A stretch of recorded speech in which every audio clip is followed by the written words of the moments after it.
Hello friends, ఈ వీడియోలో ఆనంద్ దేవరకొండ నటించిన బేబీ మూవీ స్టోరీ గురించి ఎక్స్ప్లెయిన్ చేసుకుందాం. ఈ వీడియో ఫస్ట్ టైం చూస్తున్నట్లయితే ఒక లైక్ చేసి ఛానల్కి సపోర్ట్ చేయండి. ఇక లేట్ చేయకుండా స్టోరీలోకి వెళ్తే, టైటిల్స్ పడడం స్టార్ట్ అయినప్పుడే మన హీరో ఆనంద్ దేవరకొండ అంటే ఈ మూవీలో ఆనంద్ క్యారెక్టర్ పిచ్చోడ్లా గడ్డం పెంచుకొని ఏడుస్తూ కనిపిస్తాడు. ఎందుకురా బాబు ఏడుస్తున్నాడు అని మనకు అర్థమయ్యే లోపే మందు తాగుతూ ఆనంద్ ఫ్లాష్ బ్యాక్ మనకు చూపిస్తారు.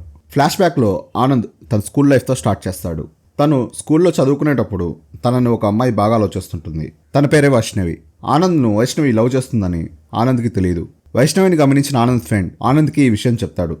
ఈలోగా రాఖీ పండుగ వస్తుంది. రాఖీ పండుగ రోజు క్లాస్ రూమ్లో బాయ్స్ అందరికీ ఆ క్లాస్ అమ్మాయిలు ఖచ్చితంగా రాఖీ కట్టాలని వాళ్ళ సార్ ఫోర్స్ చేస్తాడు. అందరూ రాఖీ కడతారు కానీ వైష్ణవి ఆనంద్కి మటుకు రాఖీ కట్టదు. రాఖీ కట్టలేదని వాళ్ళ టీచర్ వైష్ణవిని కొడతాడు. ఇదంతా ఆనంద్ చూసి తన మనసు కరిగిపోయి వైష్ణవి లవ్ని యాక్సెప్ట్ చేస్తాడు. అప్పటి నుంచి ఆనంద్ వైష్ణవి నిబ్బా నిబ్బిల్లాగా పీకల్లోతూ ప్రేమలో పడిపోతారు. ఆనంద్ వైష్ణవికి సంబంధం లేని గిఫ్ట్లు ఇస్తూ తనని ఇంప్రెస్ చేస్తూ ఉంటాడు. ఆనందించే గిఫ్ట్లకు వైష్ణవి మురిసిపోతూ ఉంటుంది. అలా కొన్ని రోజులు గడిచాక ఆనంద్ ఏమో చదువు అవ్వక 10th ఫెయిల్ అవుతాడు. వైష్ణవి మాత్రం బాగా చదువుకుని ఇంజనీరింగ్ కాలేజీలో చేరుతుంది. వైష్ణవిని కాలేజ్ దాకా ఆనందే తన ఆటోలో వదిలిపెడతాడు. అప్పుడు వైష్ణవి ఆనంద్తో ఇలా అంటుంది, ఇకపై మనం ఎక్కువ కలుసుకోవడానికి సమయం ఉండదేమో, నువ్వు నా నుండి దూరంగా అయిపోతావేమో అని భయపడుతూ ఉంటుంది. వైష్ణవికి ఆనంద్ అలా ఎప్పుడు జరగదని ధైర్యం చెప్పి కాలేజీలోకి పంపిస్తాడు. వైష్ణవి తన ఫ్రెండ్తో కలిసి క్లాస్ రూమ్లోకి వెళ్తుంది. అక్కడ ఆల్రెడీ ఉన్న స్టూడెంట్స్ ముఖ్యంగా వైష్ణవిని ఆట పట్టిస్తారు. అలా అందరూ టీస్ చేస్తూ ఉంటే సీత అనే అమ్మాయి వైష్ణవికి బాగా సపోర్ట్ చేస్తుంది. తనని అందరి నుంచి టీస్ చేయడం నుంచి కాపాడుతుంది. కానీ కాసేపు తర్వాత తెలిసేది ఏంటంటే ఈ సీత అనే అమ్మాయి వైష్ణవిని బాగా యూజ్ చేసుకోవడానికి ఇలా నటిస్తూ ఉంటుందని తెలుస్తుంది. ఎలాగోలా వైష్ణవి వాళ్ళ క్లాస్మేట్స్తో బాగా కలిసిపోతుంది.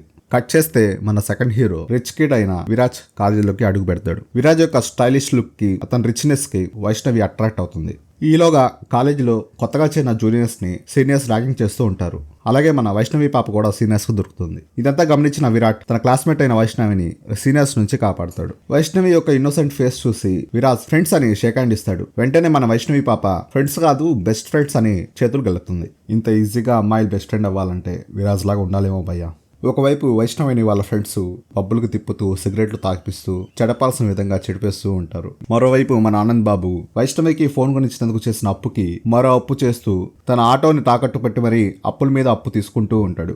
కానీ మన వైష్ణవి పాప మాత్రం సిగరెట్లను ఎలా మడచాలి, ఎలా నాలుగుతో అంటించాలి అనే దాంట్లో చాలా ప్రొఫెషనల్ అయిపోతుంది.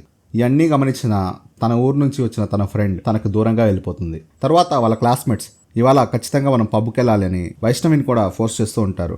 కానీ వైష్ణవి తనున్న వాళ్ళకానికి తను పబ్ కల్చర్కి సెట్ అవునని చెప్తుంది. వాళ్ళ క్లాస్మేట్స్ అందరూ బాగా ఖర్చు పెట్టి వైష్ణవిని ఒక మోడర్న్ అమ్మాయిలా తయారు చేస్తారు. వైష్ణవి పబ్కి వెళ్ళాలని ఆనంద్కి చెప్తుంది. ఆనంద్ దానికి ఏమాత్రం ఒప్పుకోడు. అమ్మాయిలు పబ్కి వెళ్ళడం మంచిది కాదని, అక్కడ చెడ్డ అలవాట్లు వస్తాయని, చెడిపోతారని వైష్ణవికి నచ్చ చెప్తాడు. కానీ మన ఆనంద్ బాబుకి తెలియని విషయం ఏంటంటే అప్పటికే చెడ్డ అలవాట్లు వైష్ణవికి వంటబెట్టాయి. పబ్కి వెళ్ళొద్దు అని ఎంత చెప్పినా వైష్ణవి వినకపోయేసరికి ఆనంద్కి చిర్రెత్తి కాలుకున్న చెప్పుతో కొట్టబోతాడు. దానికి బాగా కోపం వచ్చిన వైష్ణవి వెంటనే వేరే ఆటో ఎక్కి ఇంటికి వెళ్ళిపోతుంది.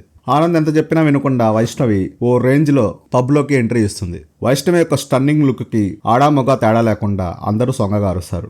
వైష్ణవి ఆ రోజు రాత్రి పబ్లో బాగా తప్పదాగి ఫ్రెండ్స్తో చిందులేసి ఇంటికి వెళ్ళిపోతుంది. పక్క రోజు మత్తోదలంగానే ఏమీ తెలియనట్టు ఆనంద్కి ఫోన్ చేసి సారీ అడుగుతుంది. పీకల్లోతు ప్రేమలో ఉనిపోయిన మన పిచ్చోడు ఆనంద్ వెంటనే తన సారీని యాక్సెప్ట్ చేస్తాడు. కానీ మన వైష్ణవి పాప కాలేజీలో విరాజ్ స్టైలిష్ లుక్స్ కి పడిపోయి విరాజ్తో లవ్ స్టోరీని 100 km/h స్పీడ్తో దూసుకుపోతూ ఉంటుంది. విరాజ్తో కొత్తగా లవ్ స్టార్ట్ అవడంతో ఆనంద్ని దూరం పెడుతూ ఉంటుంది. ఎందుకు తనను దూరం పెడుతుందో తెలియక ఆనంద్ పిచ్చివాళ్ళ బాధపడుతూ వైష్ణవిని ఆ రోజు రాత్రి కలుసుకుంటాడు. మన ఆనంద్ భయ్య కష్టాలు పడుతుంటే వాటి గురించి అడగకుండా తన దగ్గర కొత్తగా వచ్చిన ఐఫోన్ గురించి మాట్లాడటం స్టార్ట్ చేస్తుంది. ఆల్రెడీ ఆనంద్ అప్పు చేసుకుని ఇచ్చిన ఫోన్ ని డబ్బా ఫోన్ అంటూ ఇక ఐఫోన్ ఉండగా ఆ డబ్బా ఫోన్తో పనిలేదని ఆనంద్ చేతిలోనే పెట్టేస్తుంది. మనోడికి ఒళ్ళు మండి ఆ ఫోన్ ని నేలకేసి కొడతాడు.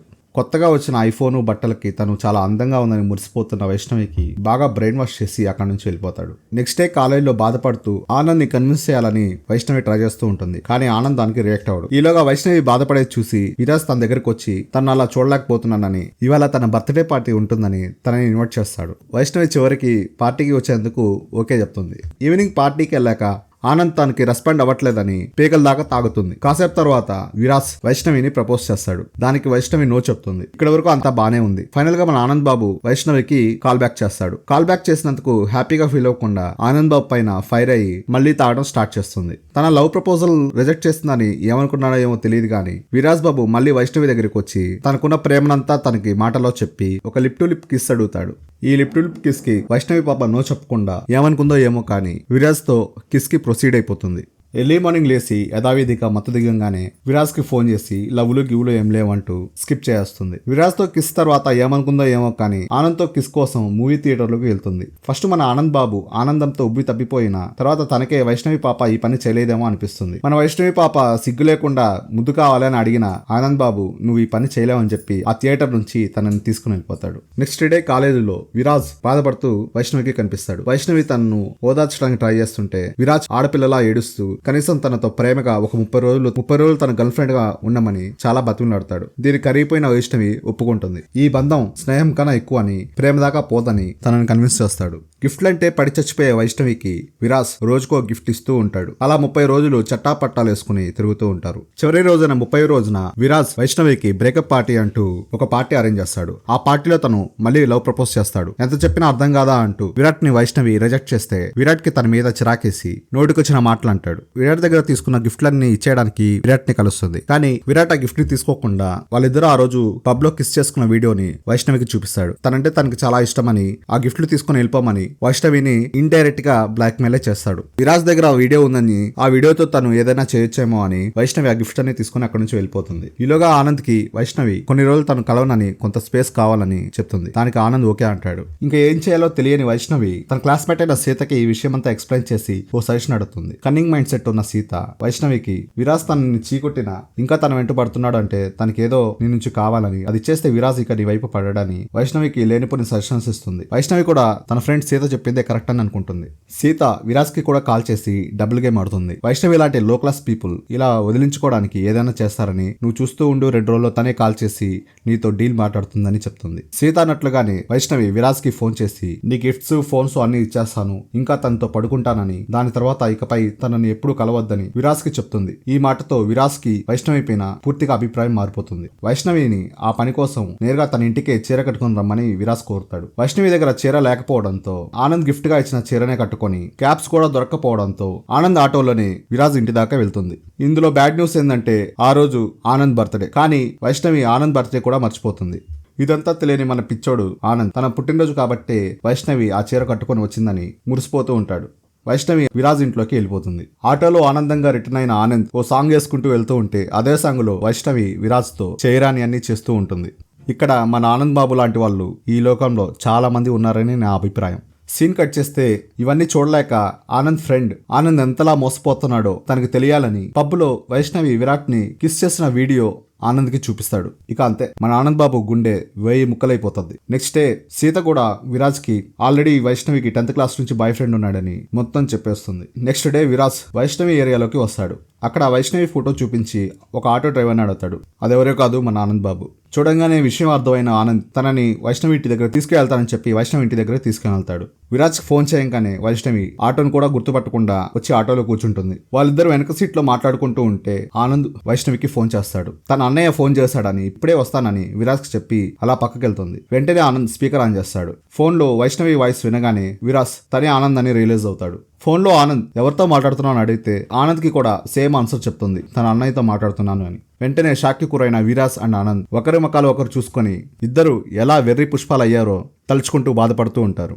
సీన్ కట్ చేస్తే ఇద్దరు రెడ్ హ్యాండెడ్ గా వైష్ణవి దగ్గరికి వెళ్తాడు. ఎవరిని కన్విన్స్ చేయాలో తెలియక ఇద్దరి మధ్య వైష్ణవి ఇరుక్కుని పోతుంది. వైష్ణవిని ఇద్దరు చీగొట్టడంతో తన మీద తనకి విరక్తి పుట్టి కత్తితో పీక కట్ చేసుకుని సూసైడ్ అటెంప్ట్ చేస్తుంది. వెంటనే తనని హాస్పిటల్లో జాయిన్ చేస్తారు. ఇందులో విరాట్ అటు ఆనంద్ కి సంబంధం ఉందని ఇద్దరిని పోలీస్ స్టేషన్ కి తీసుకుని వెళ్లి బాగా చదివింపులు చదివిస్తారు. ఎలాగోలా Anand and Viraj police station నుంచి బయటకు వచ్చేస్తారు. కొడుక్కి ఇలా జరిగిందని తట్టుకోలేక ఆనంద్ తల్లి చనిపోతుంది. డిశ్చార్జ్ అయ్యి వచ్చిన వైష్ణవి ఇదంతా చూసి తన తప్పుని రియలైజ్ అవుతుంది. తల్లి మరణంతో ఇంకా తన ఫెయిల్యూర్ లవ్ స్టోరీతో నిండా కృంగిపోయిన ఆనంద్ మందుకు బానిసైపోతాడు. తనను క్షమించమని తన తప్పు తను తెలుసుకున్నానని వైష్ణవి ఆనంద్ ఎంత ప్రాధాయపడ్డా ఆనంద్ ఒప్పుకోడు. చివరికి ఆనంద్ వైష్ణవి కాలు పట్టుకొని తను ఇంకెప్పుడు కనిపించవద్దని ప్రాధాయపడతాడు. వైష్ణవి కూడా ఏమీ చేయలేక తిరిగి వెళ్ళిపోతుంది. అలా కొన్ని రోజులు గడిచాక ఒకరోజు ఆనంద్ వైష్ణవ్కి పెళ్లి జరుగుతుందని తెలుసుకుంటాడు. దీంతో తను ఎంతలా వెర్రి పుష్పం అయ్యాడో తెలుసుకొని తన ఆటోలో వెళ్ళిపోతూ ఉంటాడు. కానీ చివరిగా తన ఆటో మీద ఉన్న క్యాప్షన్ తో మనందరికీ ఒక మెసేజ్ ఇవ్వడానికి ట్రై చేశాడు. ఆ క్యాప్షన్ ఏంటంటే, అమ్మాయి చేతిలో చితికిపోవడం కంటే చచ్చి చితికిపోవడమే మేలు అని తన చితికిపోయిన మనసుతో మనందరికీ మెసేజ్ ఇస్తాడు. అంతే ఫ్రెండ్స్, ఈ నిబ్బా నిబ్బి స్టోరీ ఇంతటితో end. Thanks for watching this video.